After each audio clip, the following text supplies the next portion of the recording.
கன்னி ராசி. கன்னி ராசி ஏற்கனவே நான் நிறைய முறை சொல்லியிருக்கேன். ஒரு டிஃபரெண்டான ராசி. இப்ப சனியுடைய பெயர்ச்சி வந்து 7த் ஹவுஸ்ல பொசிஷன் எடுத்திருக்கு. ஒரு வகையில பார்த்தா இத நீங்க அட்வான்டேஜ்ன்னு எடுத்துக்கலாம். சனியுடைய பார்வை பட்டுச்சுன்னா, ஒரு பக்கம் சிலருக்கு மந்தமாவும், சில பேருக்கு சுறுசுறுப்பு அதிகரிக்கும். 2மே டியூவல் ரோல் ப்ளே பண்ணிடும்.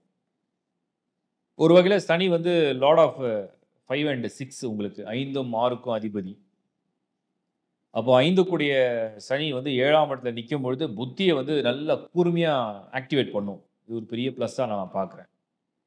அதே நேரத்தில 6 கூடியவனா போய் 7ஆம் இடத்துல நிக்கும்போது, சில உடல் ரீதியான உபாதைகளும், சில எதிர்ப்புகளும் குடுக்கும். ஸோ ஒரு மாரி ஒரு டியூவல் ரோல் ப்ளே பண்ணும். சனி வந்து எல்லாமே பாசிட்டிவ்னு சொல்ல முடியாது. எல்லாமே நெகட்டிவும் இல்ல. பாசிட்டிவ் இருக்கு. அது வந்து உங்க அறிவுக்கு பாசிட்டிவா இருக்கு.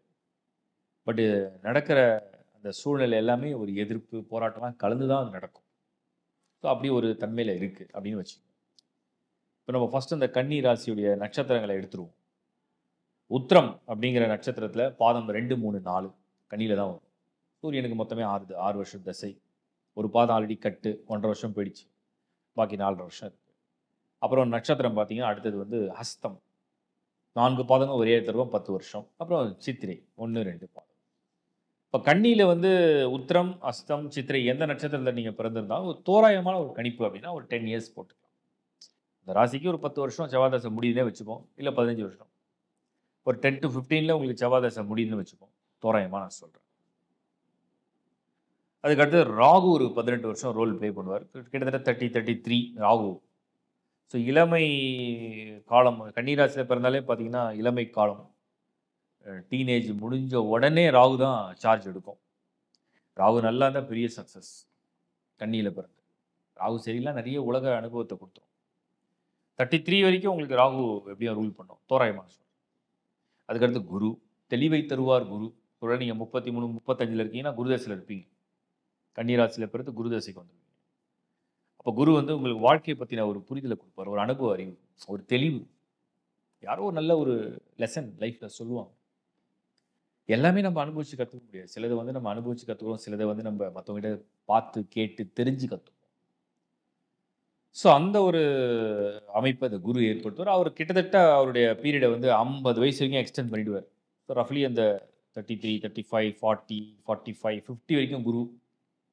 அதுக்கப்புறம் தான் சனி தசை. அப்ப நீங்க என்ன புரிஞ்சுக்கணும்னா, கன்னி ராசியில பிறந்திருந்தால், உங்கள் வயது 50 அல்லது 50ஐ கடந்து இருக்குன்னா, நீங்க சனி திசையில இருக்கலாம். 50க்குள்ள இருந்தா வாய்ப்புகள் மிக, மிக, மிக, மிக, மிக, மிக குறைவு. இதான் பாயிண்ட். இப்ப இந்த ராசிக்கு நம்ம வந்து 50க்குள்ள உள்ளவங்கள சனி இன்ஃப்ளூயன்ஸே இல்லன்னு வச்சுக்கோங்க. வெறும் பார்வை தான் பதிக்கிறார். அதுலயும் என்னென்ன லக்னங்கள்லாம் இப்ப கன்னிக்கு நெறைய லக்னங்கள் ஃபேவரா வந்துரும். இந்த முறை நடக்கிற டிரான்சிட்ட பொறுத்தவரைக்கும். ரிஷபம் சூப்பரான ஃபேவர். கன்னி ராசி, ரிஷபம் லக்னமா இருந்தீங்கன்னா, நினைக்கிற விஷயத்த சின்ன தடை குடுத்து நடத்திருவார். துலாம் லக்னமா இருந்து கன்னி ராசியா இருந்தாலும், நீங்க நெனச்ச விஷயம் எந்த வயதினரா இருந்தாலும், என்ன முயற்சியா இருந்தாலும், சின்ன சின்ன தடைகளை குடுத்து நடத்திருவார்.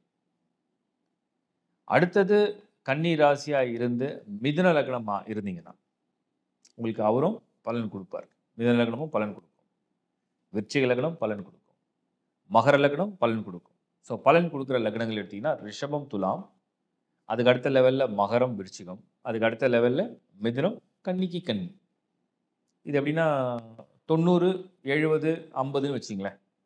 90% துலாம் அண்ட் ரிஷபம் குடுக்கும். அப்படியே அதுக்கு அடுத்த லெவல்ல மகரம் அண்ட் விருச்சிகம். அதுக்கு அடுத்த லெவல்ல மிதுனம் அண்ட் கன்னி அப்படின்னு காம்பினேஷன் அந்த கம்பைன் பண்ணி.